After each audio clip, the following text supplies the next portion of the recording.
Mr. President, as Paul Harvey used to say on the radio, now the rest of the story. You've heard a very glamorous description of bipartisanship, of benefits that have been not provided equitably to veterans. And what I'd like to do is try to focus this on reality. What's actually in the bill? What's not in the bill? What was the intent of Congress?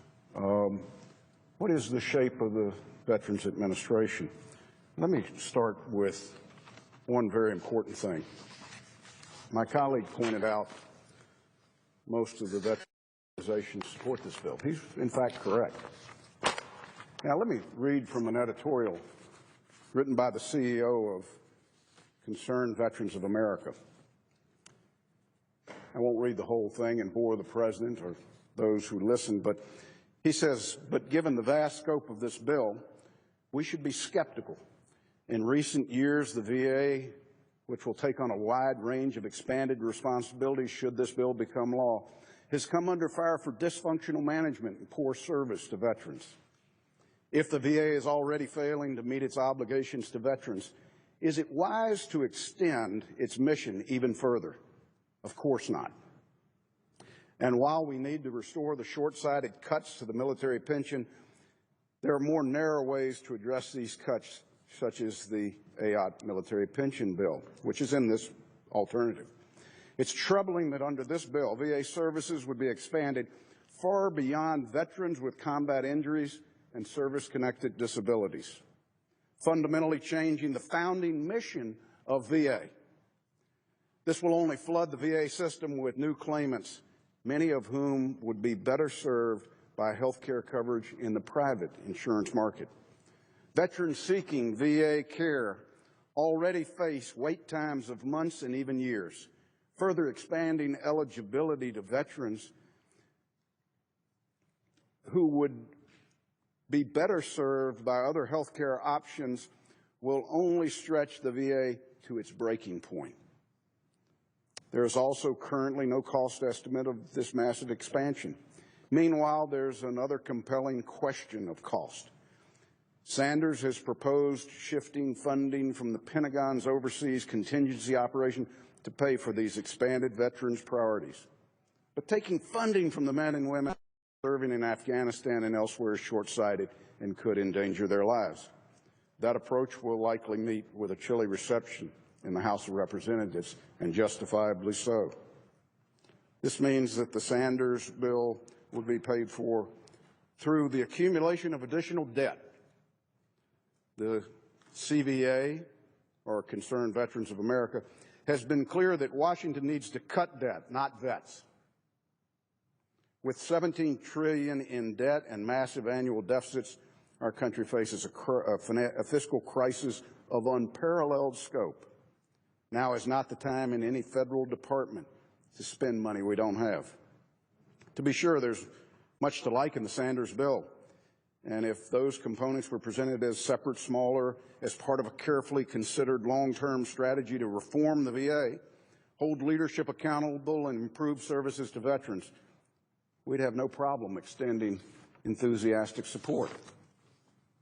As with many bloated legislative projects in today's Washington, the overreaching and over-promising in this bill will only lead to a disappointment and recriminations as the high cost and unanticipated consequences are revealed. That will be followed by demands for an entirely new round of comprehensive reforms, and the cycle will begin anew. Congress should go back to the drawing board, assume a more modest approach, and take up these proposals on an individual basis. That's the better path to achieving enduring and effective reform and accountability for the services we provide to our veterans. So I point that out because he's a veteran. He's CEO of a veterans organization. Not all veterans organizations agree that more is necessarily better, and that to blindly add to the system is not necessarily good. Now, my colleague mentioned that there was a 5-year implementation.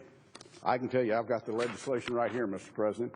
It's Title III, Subtitle A, Expansion and Improvements of Benefits Generally, Requirements for Enrollment and Patient Enrollment System of the Department of Veterans Affairs of certain veterans eligible for enrollment by law but not currently permitted to enroll.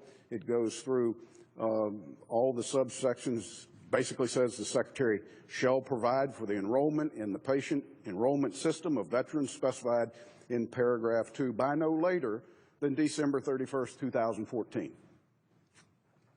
Well, veterans in Section 2, veterans with non-compensable service-connected disabilities rated as 0% disabling, who are not otherwise permitted to enroll in a system as of the date of enactment of the Comprehensive Veterans Health and Benefit Military Retirement Pay Restoration Act of 2014. As of the date, the enrollment under this section does not have access to health insurance except through a health exchange. Now, my colleagues sat on the floor and begged me not to talk about the Affordable Care Act. The Affordable Care Act is in his bill. It's referenced in his bill. Now get this. The Affordable Care Act has been portrayed as the solution to the health care problem in America. Forget for a minute the fact that premiums have increased for practically everybody in America. 90% have seen increases. We're the $2,500 family. That's a wish, a hope, and a dream. But my colleagues think so much of the Affordable Care Act that if the only choice of a veteran is the Affordable Care Act, then they can opt to go into the VA. Now, if the Affordable Care Act and the exchange is so good, why would we want to shift them from something good into something that's questionable based upon what the editorial said? Now, my colleague said that the VA is the best health care system in the world. It is. The hospital system has been rated high practically every year it's been rated. I made the statement yesterday, why would you take a system that was broken and stuff more people into it? Why wouldn't you focus the debate on how do we reform the system? Mr. President, this is 1 year's worth of Inspector General reports on health care facilities with over 40 recommendations that they've made by the Inspector General on health inspections. I can tell you what's in front of the VA. They can't even get their hands around their own Inspector General's report. These are deaths of veterans. These are individuals that used somebody else's insulin pen. This is Legionnaire's disease. This is a system that drastically needs reform, and it's not a member of the United States Senate coming down and making an accusation. It is the Inspector General of the Veterans Administration, and all these reports from 12 months. But we're talking about a massive expansion of the Veterans Administration where the chairman says, oh, they've got 5 years to do it. I'm reading the legislation. There is no 5 years. A specified expansion of who's included in it, and it says the Secretary will do it by December 31st, 2014.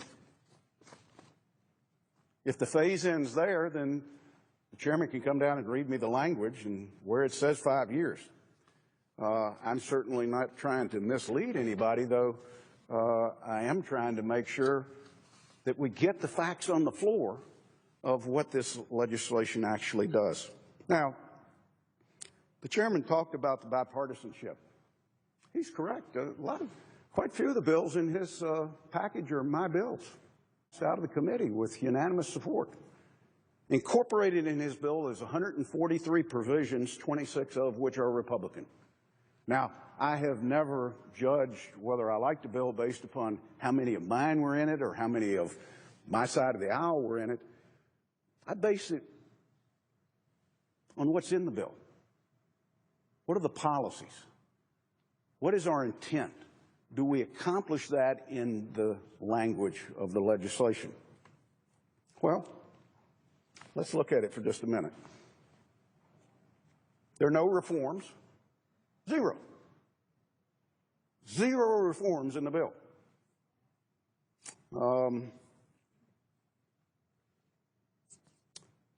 It is a massive expansion of individuals in the system.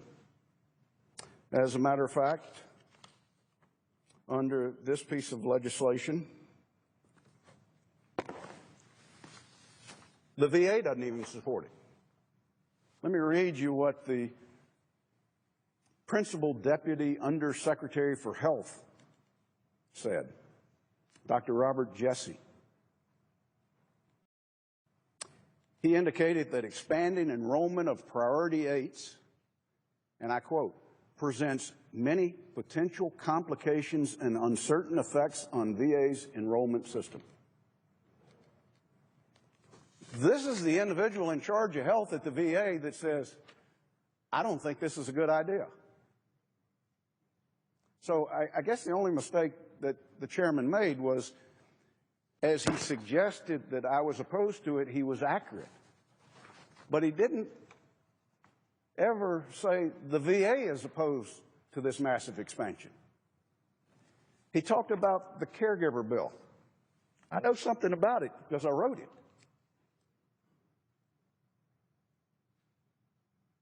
And we implemented it as a demonstration project. Why? Because Senator Akaka and myself believed that VA was not in a position to absorb this massive program and to administer and implement it in an effective way.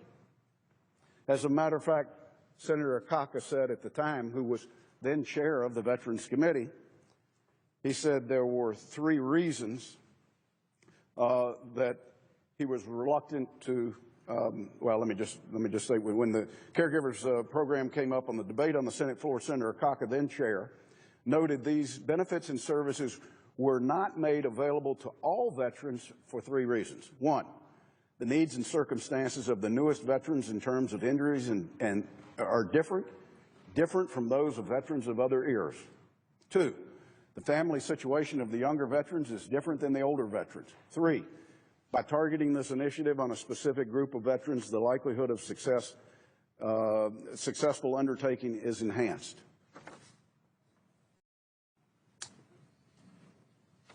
I say to my colleagues, would the author of the Caregivers program not be the first one to come to the floor and lobby for an expansion?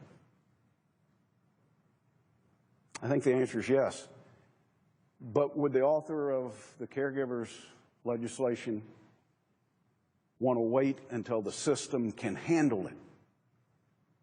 Do you realize that in 2 states in America, a veteran can file for caregivers in one state and be denied and file the same application in another and be granted caregiver status? It happened in Colorado and Florida. Now, how in a system that's created to equally treat veterans is that possible? And now what we want to do is we want to extend it to veterans of all era. I would suggest to my colleagues that this is almost ludicrous to even think about. Mr. President, I see quite a few members here, and I'm not going to take up but a couple more minutes. I want to make sure that my colleagues understand my opposition is not to veterans.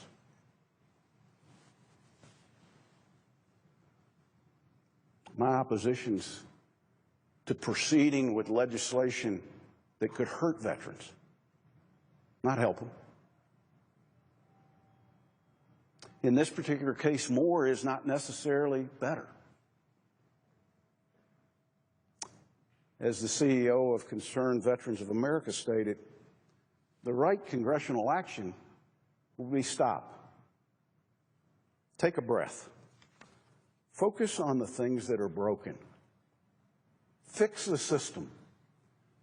And have a debate about which veterans, if any, should be included in VA delivery of care.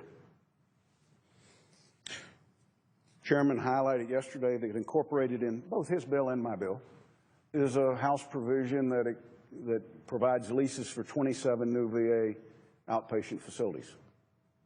And he said that's proof that we've got in the system enough facilities to handle the population.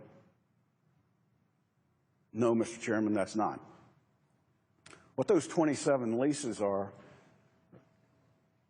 they're for trying to make sure that we've got facilities to handle our current population within the VA. Those veterans who are driving over 2 hours to do a primary care visit. Those individuals whose transportation is the #1 issue. 27 doesn't even get us up to taking care of today's population. And as I said yesterday, we've got, I know, $14 billion worth of construction that's currently underway in the VA, yet we appropriate $1 billion a year. It'll take us 14 years to build out the inventory we have today. But the legislation calls for an incredible increase in the size of the veterans population by December of 2014. We won't have any of those 27 facilities that would be legislated in this bill done by December 2014. So I'm going to urge my colleagues as we move forward, let's not do anything to damage veterans. Let's not do anything to overwhelm the Veterans Administration. Let's commit to work with them to reform the system. Let's listen to what they want and not put them in a situation where they're telling us, we don't want what you're proposing. Let's listen and let's apply common sense to legislation versus to just be focused on the cheers we receive from a few who are paid to represent folks in Washington. You see, the Chairman said a number of times, this is about veterans. I'd tell you it's a little bit more. It's about the American people. It's about my kids, your grandchildren. It's about what they inherit from us. And they're going to inherit from us probably the most important thing,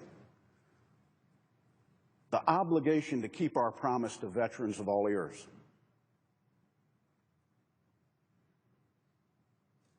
I think the decision we've got here as we debate this legislation is whether we're going to commit to a promise that's bigger than what our kids can fulfill, that costs more than our kids can afford, and that doesn't necessarily enhance the health care delivered to our veterans. If anything, today, it would probably be detrimental to those that need it the most. Mr. President, I thank you for your indulgence. I thank my colleagues if they have patiently waited. This is way too big an issue to rush through, and I look forward over the next several days at a real debate about the specifics in this bill and about what we should do as a Congress to help veterans and to help the Veterans Administration. Now,